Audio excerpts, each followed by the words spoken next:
Tuvieron que pasar 3 horas por lo menos para que saliera la señal de humo que todo mundo vio, y digo todo mundo porque la gente conectada a través de teléfonos celulares, de pantallas, de tabletas, se dio cuenta de lo que todo mundo estaba esperando, ver esa chimenea por largas horas, la gente reunida en la Basílica de San Pedro, alrededor de ella, en lo que es la Vía de la Conciliación y alrededores. Esa era la imagen esperada, hasta que sale el humo blanco y nos da una señal de que 133 hombres no se han puesto de acuerdo. No hay papa todavía, y esto también nos da un mensaje de que se van a tomar su tiempo, Alex, Lucy. No hay prisa en la Santa Sede para tomar las decisiones cruciales, importantes, para que ese sucesor que va a llegar llegue como tiene que llegar, en el momento en el que ellos lo decidan, y por supuesto el Espíritu Santo. Alex, Lucy. Oye, George, regálanos el resumen. ¿Qué pasó desde esta prácticamente madrugada? Porque pues para ti ya está la noche y es para irse a descansar, pero la jornada ha sido eterna, Jorge. Así es, empezó en punto de las 10 de la mañana con una misa solemnísima en la Basílica de San Pedro, que no había tenido celebraciones litúrgicas desde los funerales del Papa Francisco hace 2 semanas. En esa misa, el cardenal Giovanni Battista Re, que es el decano de los papas, de los cardenales, hizo una homilía muy significativa, muy enérgica, y trazó realmente la línea del sucesor. Él habla de que tiene que ser un pastor, de que tiene que ser una persona que reunifique a la iglesia, que reorganice a la iglesia. No descarta que hay divisiones en el mundo y en la sociedad, en las familias, y por eso tienen que buscar un papa que pueda unificar una vez más. Muchos guiños hacia quizá los cardenales italianos, pero también podría ser un guiño para los cardenales de otras partes del mundo. Es decir, en un mundo dividido, urge una persona que pueda darles la unidad. Y así transcurrió la misa. Después de esta celebración, los cardenales tuvieron su tiempo para hacer el almuerzo, para comer, y luego en punto de las 3:45 de la tarde se fueron perfilando hacia la Capilla Paulina, que está anexa, contigua a la Capilla Sixtina. Y lo que vimos fue una pasarela extraordinaria con este rigor, en donde también vimos la parte humana de los cardenales. Uno a uno fueron entrando a esa Capilla Sixtina, uno a uno fueron poniendo sobre el Evangelio su mano para jurar el secreto de lo que se iba a vivir en esta primera votación, en este primer escrutinio. Y así fue como fueron pasando. Vimos a muchísimos cardenales, los menores de 80 y todavía algunos que alcanzaron a entrar, por ejemplo, el cardenal de Madrid, Carlos Ossoros, que acaba de cumplir 80 años, y bueno, pues fue incorporado. Y también al más joven, al de 45 años, Michał Łazowicz, que es ucraniano, de origen polaco, el más joven, así que el promedio de los cardenales ronda en los 70 años. Estos cardenales hicieron lo que pues se les había indicado semanas anterior: buscar, escuchar no solamente a ellos, sino el mensaje de ellos. ¿Qué es lo que está pasando en sus iglesias? ¿Qué es lo que está pasando en las localidades? Seguir la ruta del Papa Francisco, ¿cómo y de qué manera? ¿Cómo concretarlo? Porque finalmente el Papa muere en una transición de muchos anuncios que hizo y difícilmente algunos llegaron a buen fin. Entonces, esta es la gran tarea del Papa. Y luego viene, por supuesto, el cierre de puertas con esta frase extra omnes: todos fuera, y ahí es donde arranca el cónclave. En ese momento ellos empiezan a dilucidar. Primero eligen a quienes van a ser los que cuenten los votos, los escrutadores, y posteriormente, porque tienen que pedir la presencia del Espíritu Santo, realizan obviamente la petición para que llegue un momento de oración, y una vez cumplido este acto religioso, empieza la votación humana. Y es ahí donde ellos apuntan en esas papeletas los nombres de quienes semanas atrás ya habían escuchado, ya habían perfilado, y se ve que hoy, después de 3 horas, no han llegado a ninguna conclusión. Esto, para los que saben del tema vaticano, pronostica que pudiera ser, insisto, un cónclave que no tiene prisa en elegir al sucesor. Lucy, Alex. Y una votación, Jorge, que para muchos, es más, la mayoría fue pues totalmente nueva, pensar que 108 de los 133 ahí presentes pues son cardenales que por primera vez participan en un cónclave, y además de que hay un número muchísimo más elevado de lo que normalmente ocurre, pues también nos lleva a pensar que las votaciones van a ser así, muy prolongadas, nos van a tener en suspenso pues prácticamente diario.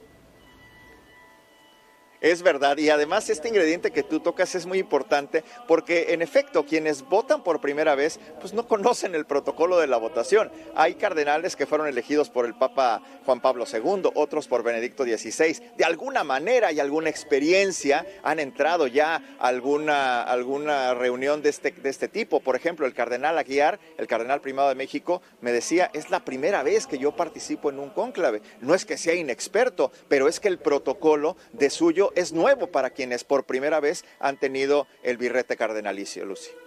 Y en esto también, George, creo que en las curiosidades de lo que ocurre ahí adentro, porque siempre nos llama mucho la atención, ¿no? ¿Qué sucede cuando cierran las puertas? ¿Qué va ocurriendo? Ya ibas describiendo, ¿no? En esta papeleta donde ellos ponen a quién eligen, quién quieren que sea el próximo papa, la doblan, la meten en una urna de plata, de oro, y luego están los escrutadores, que habría que decir, los escrutadores son 3 de los 133 cardenales que están ahí, no son ajenos, son ellos mismos, Jorge, 3 elegidos, los que son los señalados para contar los votos, y para la siguiente sesión les va a tocar a otros 3, y luego van a ser otros 3 los escrutadores, pero son ellos mismos los que votan y cuentan.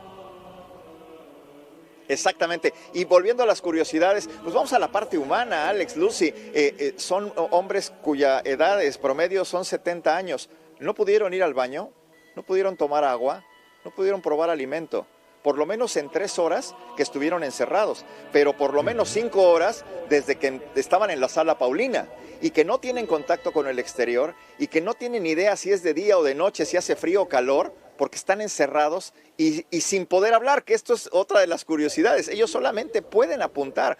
Para eso fueron las sesiones previas, para eso fueron las congregaciones, para escuchar y escucharse. Ahí es el momento de la votación.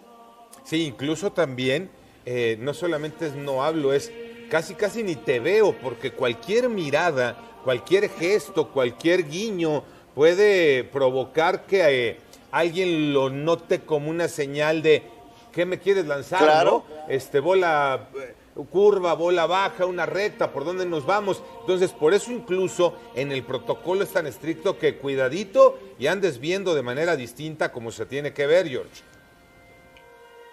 Claro, mira, antes de que entrara a la Capilla Sixtina, durante la misa, en el momento de la paz, cuando el sacerdote, en este caso el cardenal Giovanni Battista Re, pide a los fieles que se den el saludo de la paz, se queda el micrófono prendido, Alex. Y cuando abraza al cardenal Parolin le dice, felicidades, doblemente felicidades.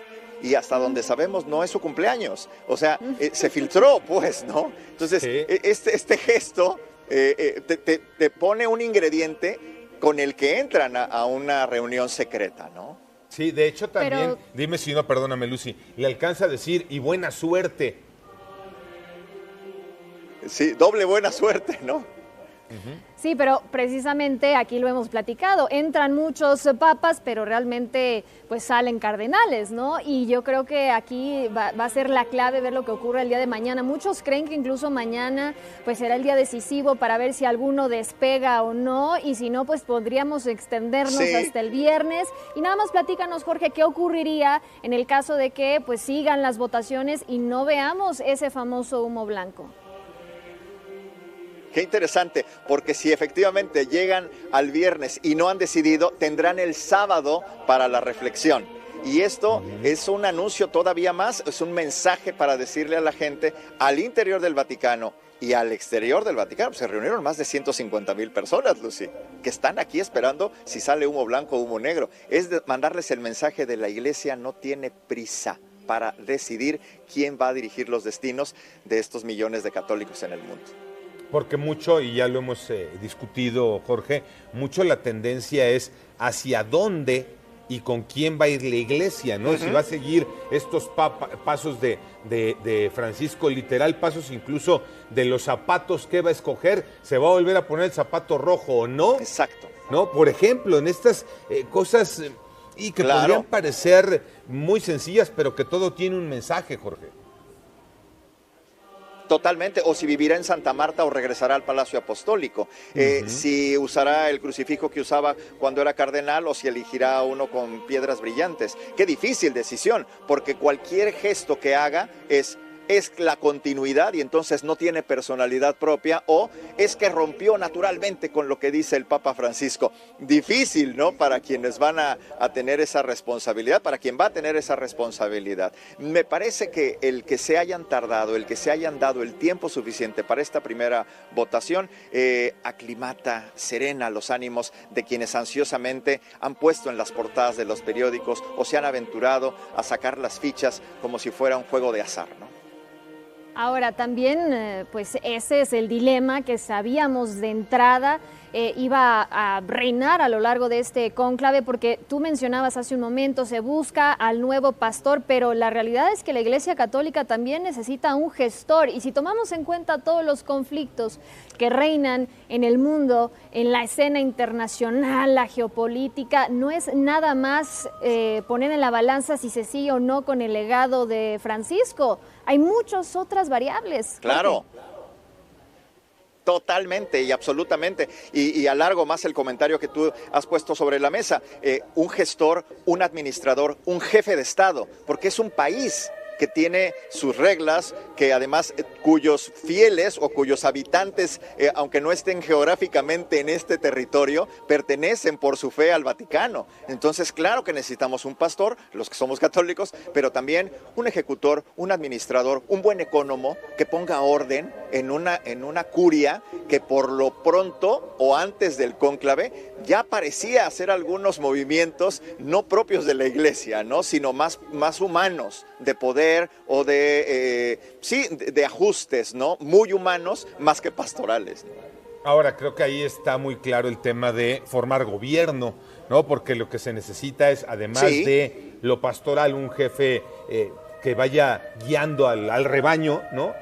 Se necesita ese jefe de Estado que se reúna, de quien sabe tomar decisiones también en lo económico, en lo político, en lo social, para darle, mantener, ¿no?, a ese Estado Vaticano en donde por lo menos Francisco lo puso.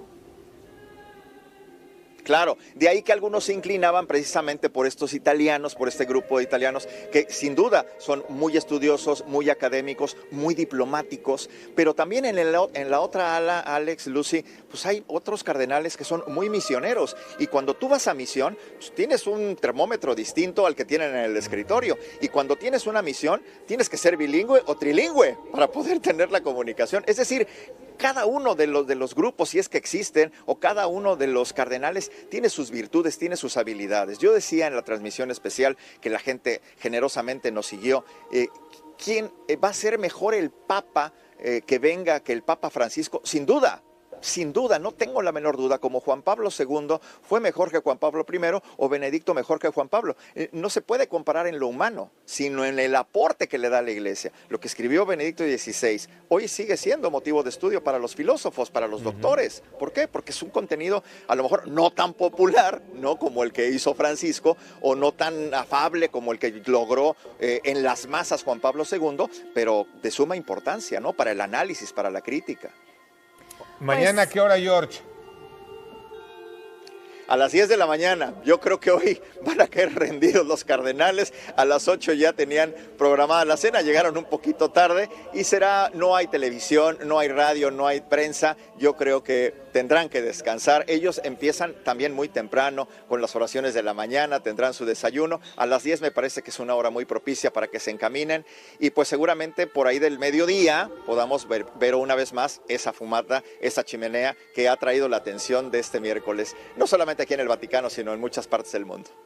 Es decir, a las 2 de la mañana, tiempo de México, aproximadamente también a las 4 de la mañana, según los horarios que nos estás compartiendo, Jorge. Y por supuesto, ahí estaremos de la mano de nuestro querido Jorge Zarza y de todos nuestros compañeros de Fuerza Informativa Azteca a través de nuestra señal, nuestras plataformas. Así que, pues hasta mañana, Jorge, vete a descansar. Sí, merecidísimo descanso. Un abrazote, George. Muchas gracias a ustedes. Gracias, Alex. También sé que ha sido una cobertura muy extenuante y es un trabajo que hacemos con mucho cariño para la gente, para el público de Fuerza Informativa Azteca. Que descanse, George.